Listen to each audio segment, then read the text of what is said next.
প্রায় 7 মাস আগে লঞ্চ করা হয়েছিল Redmi K20 এবং K20 Pro এই দুটি স্মার্টফোন এবং এই দুটি স্মার্টফোন এখনও বাজার কাঁপাচ্ছে।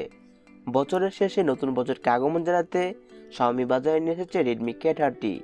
Redmi K30-র মূল আকর্ষণে থাকছে 120Hz ডিসপ্লে, চমৎকার ডিজাইন, সাইড মাউন্টেড ফিঙ্গারপ্রিন্ট এবং punch hole display. Hello viewers, gadget রিভিউসের পক্ষ থেকে আমি অজিত থাকছি আপনার সাথে। জানাবো Redmi K30 খুঁটিনাটি সহ বিস্তারিত ইনফরমেশন। তাই বিস্তারিত জানতে চাইলে দেখতে থাকুন পুরো রিভিউটি। আমাদের আজকের এই রিভিউটি স্পন্সর করেছেন রাদুকা ইন্টারন্যাশনাল।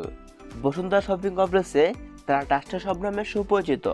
তাদের কাছে K30 সহ সকল প্রকার অফিসিয়াল এবং আনঅফিসিয়াল ফোনে রয়েছে বিশাল কালেকশন। যে কোনো ফোন কিনতে যোগাযোগ করতে পারেন তাদের সাথে। তাদের সবের বিস্তারিত ইনফরমেশন দেওয়া হলো ভিডিও ডিসক্রিপশন বক্সে।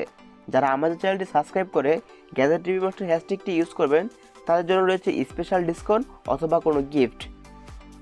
প্রথমে যদি এই ফোনটি ডিজাইনের কথা বলি তাহলে বলা যায় বাজেট অনুযায়ী বেস্ট ডিভাইস। যদিও দাম এখন একটু বেশি, তবে খুব তাড়াতাড়ি দাম কমবে। ক্যামেরা র্যাম ছাড়া Redmi K30 ডিজাইন অনেকটা ম্যাট30-র মতো। ফোনটির ব্যাগে থাকছে গ্লাস বডি। 108 গ্রামের মতো ফোনটি হাতে নিয়ে বেশি ভারী মনে হবে না, তবে এক হাতে ব্যবহার করার জন্য এতে একটি পারফেক্ট ডিভাইস। এই ফোনটি হাতে নেওয়ার পর প্রিমিয়াম ফিল পাচ্ছিলাম। ফোনটি বাজারে পাবেন 3টি কালারে, ব্লু, রেড এবং পার্পেল। কালার আপনার ব্যক্তিগত চয়েস, তবে 3টি কালারই দারুণ ছিল। ওভারঅল ডিজাইন আমার কাছে বেস্ট লেগেছে। ডিজাইনের দিক থেকে এই ফোনটিকে আমি 10-এ 10 দিচ্ছি। Redmi K30-তে ব্যবহার করা হয়েছে 6.67 ইঞ্চি IPS LCD প্যানেল ডিসপ্লে।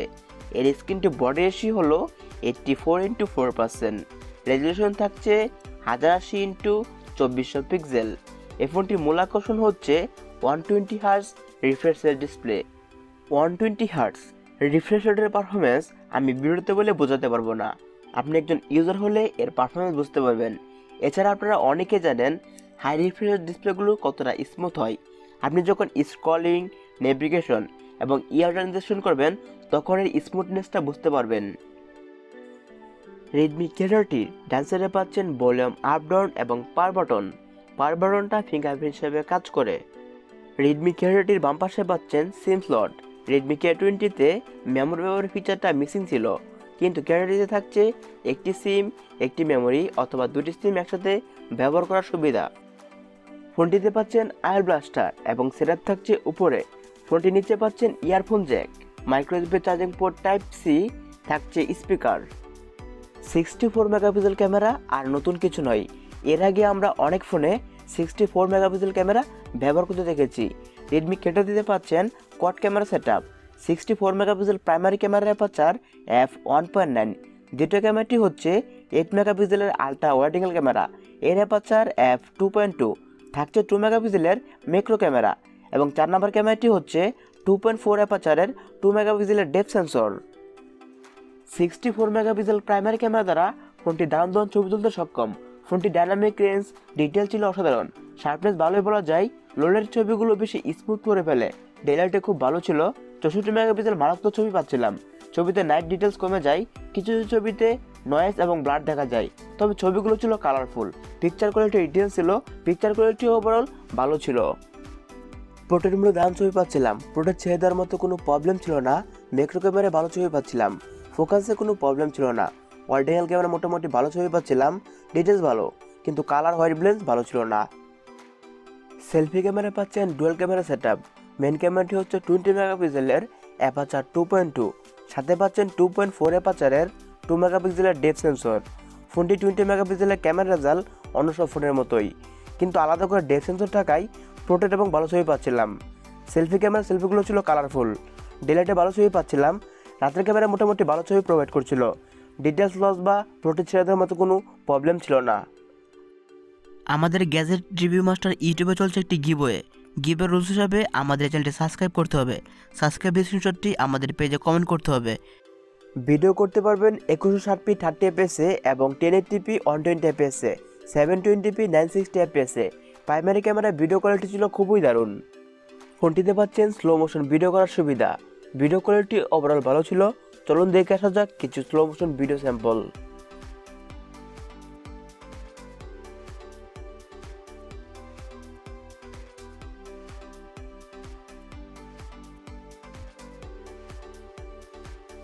আগেই বলেছিলাম ফোনটিতে সেট আপ করা হয়েছে সাইড মাউন্টেড ফিঙ্গারপ্রিন্ট।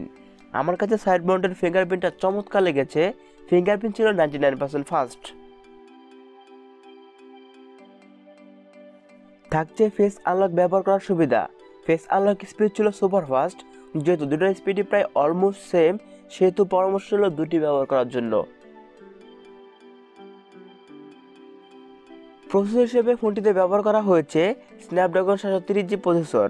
এটি 8 নm একটি চিপসেট। জিপি হিসেবে পাচ্ছেন অ্যাড্রেনো 618। ফ্ল্যাগশিপ প্রসেসরগুলো পরেই 730Gর অবস্থান। 730G মোটামুটি ভালো একটি chipset. Redmi K30 Android benchmark score হলো 3,02,847। ফোনটি রিসেন্ট প্যানেলে যত খুশি অ্যাপস রানিং রাখতে পারবেন। আমি টেস্টিংয়ের জন্য প্রয়োজনের তুলনায় অনেক বেশি অ্যাপ রানিং রেখেছি, কিন্তু কোনো প্রকার ল্যাগ বা হ্যাঙ্গের দেখা পাইনি। ফোনটির ইয়ার ছিল অনেকটাই ফাস্ট। জেনারেল টাস্কিং থেকে শুরু করে মাল্টিটাস্কিং করতে পারবেন, কোনো প্রকার প্রবলেম হবে না।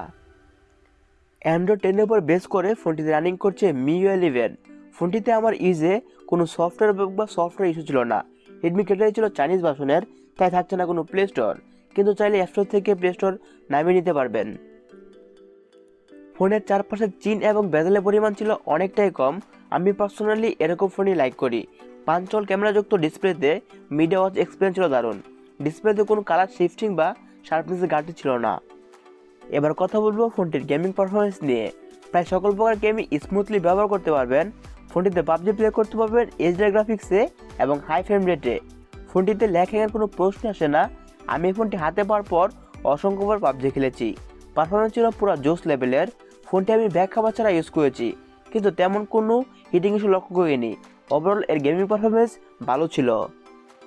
ফোনটিতে ইনস্টল করা হয়েছে 4500 mAh ব্যাটারি। ফোনটির বক্সে পেয়ে যাবেন 27 ওয়াটের ফাস্ট চার্জার। 27 ওয়াটের ফাস্ট চার্জার দ্বারা ফুল চার্জের সময় নিচ্ছিল 1 ঘন্টা 10 থেকে 20 মিনিটের মতো। ফোনটি হেভি ইউজে 7 থেকে 8 ঘন্টার মতো ব্যাটারি ব্যাকআপ পাবেন এবং নর্মাল ইউজে 1 থেকে 1.5 দিনের মতো ব্যাটারি ব্যাকআপ পাবেন। এই ফোনটিকে মিড বাজেটের ফোন বলতে চেয়েও বলতে পারছি না দামের জন্য, তবে আশা করছি খুব তাড়াতাড়ি দাম কমবে। দাম কমলে 120 touch display, side mounted fingerprint with punch whole display, সাথে দারুণ পারফরমেন্স, সব মিলিয়ে এটি একটি বেস্ট ডিল। যারা নিতে যাচ্ছেন সাজেশন রইল। সুতরাং যারা নিতে যাচ্ছেন যোগাযোগ করতে পারেন রাদুকা ইন্টারন্যাশনালের সাথে। আমাদের চ্যানেলে সাবস্ক্রাইবার হলে পাবেন স্পেশাল ডিসকাউন্ট। যদি আমাদের এই ভিডিওর কোনো একটি অংশ ভালো লেগে থাকে তাহলে সাবস্ক্রাইব করতে পারেন আমাদের এই ছোট্ট চ্যানেলটি, শেয়ার করতে পারেন আপনার বন্ধুদের মাঝে। ধন্যবাদ।